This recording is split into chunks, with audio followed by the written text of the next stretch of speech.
आज से 3 लाख साल पहले वो सबसे इम्पोर्टेंट स्पीशीज होमो जीनस का इस प्लैनेट अर्थ पर इवॉल्व हो चुका था, जिसे हम लोग कहते हैं होमो सेपियंस। आज यही होमो सेपियंस पूरी दुनिया भर में राज कर रहे हैं। न जाने कितनी जगहों पर सिविलाइजेशन को स्टैब्लिश किया, चंद्रमा पर चले गए, स्पेस में चले गए और अब मंगल ग्रह पर बस्ती बसाने की तैयारी चल रही है। जी हाँ, मैं बात कर रहा हूँ होमो सेपियंस की ही। ये होमो सेपियंस आज से लगभग 3 लाख साल पहले इवॉल्व हो चुके थे अफ्रीका में। इसका जो सबसे पुराना फॉसिल मिला है वो मिला है नॉर्थ अफ्रीका के मोरक्को में। मोरक्को में एक जगह है जबैल अरहूद, वहां पर एक 3 लाख साल पुराना स्कल मिला, जिसका अध्ययन करने पर यह पता लगा कि ये जो स्कल है इसका शेप ग्लोबुलर है, इसमें वॉल्टेड फोरहेड है, इसमें एक चिन्ह है। जब जेनेटिक अध्ययन किया गया तो पाया गया ये काफी हद तक आजकल के ह्यूमन से बहुत हद तक सिमिलर था। बस इसमें इतना था कि इसका जो ब्रो रिज है वो काफी बड़ी और चौड़ी थी। ये बात और भी ज्यादा पुष्ट तब हो गई जब इथियोपिया के ओमो के बीच में एक 2 लाख साल पुराना फॉसिल और मिल गया, जो बिल्कुल जबैल अरहूद वाले फॉसिल से सिमिलर था।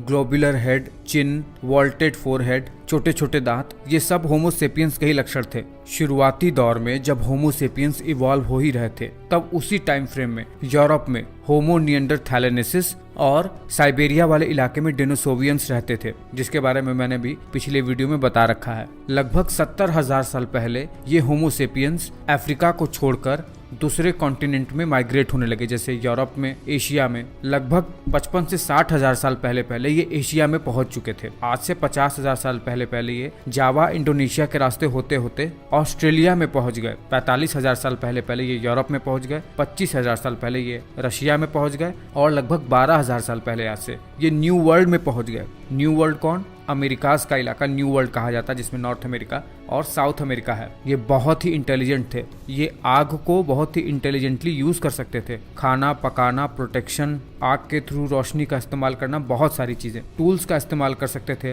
वो भी बहुत ही वाइड रेंज में। छोटे बड़े टूल्स, काटना फाड़ना, चीरना, बहुत सारी चीजें। कपड़े पहनते थे खुद को एनवायरनमेंट से बचाने के लिए और छोटे छोटे जीवों से बचाने के लिए। फैमिली बना कर रहते थे। किसी को कुछ हो जाए तो उसकी रक्षा करते थे। उनका अंतिम संस्कार करते थे, उन्हें दफनाते थे। अगर अपने किसी बच्चे को चोट लग जाए या अपने किसी को भी चोट लग जाए तो उसको ट्रीट करने के लिए, उसकी चिकित्सा करने के लिए आसपास छोटे मोटे पत्तियों का इस्तेमाल भी करते थे।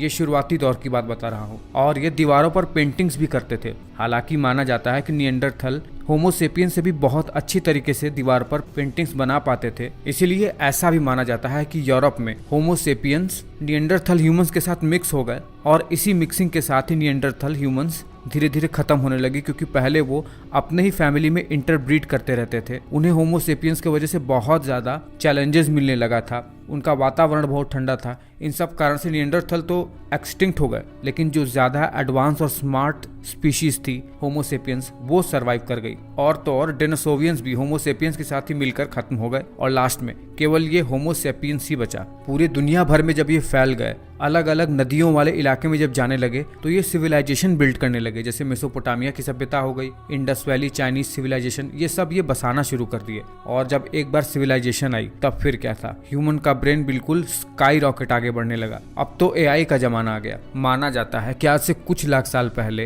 होमो सेपियंस के अंदर एक ऐसा जीन म्यूटेशन हुआ जिसके वजह से इनके अंदर न्यूरॉन्स को पोषण देने वाले ग्लियल सेल की डेंसिटी डबल ट्रिपल्ड हो गई। वो जीन म्यूटेशन दरअसल lysine to arginine gene mutation कहा जाता है। इसी की वजह से ये ज्यादा इंटेलिजेंट रह पाए और निएंडरथल ह्यूमंस धीरे धीरे एक्सटिंक्ट हो गए। एक काम करते हैं, होमो सेपियंस को ढंग से समझते हैं, इनके बारे में अलग अलग जीन्स का अध्ययन भी करेंगे, लेकिन अगले आने वाली वीडियोस में।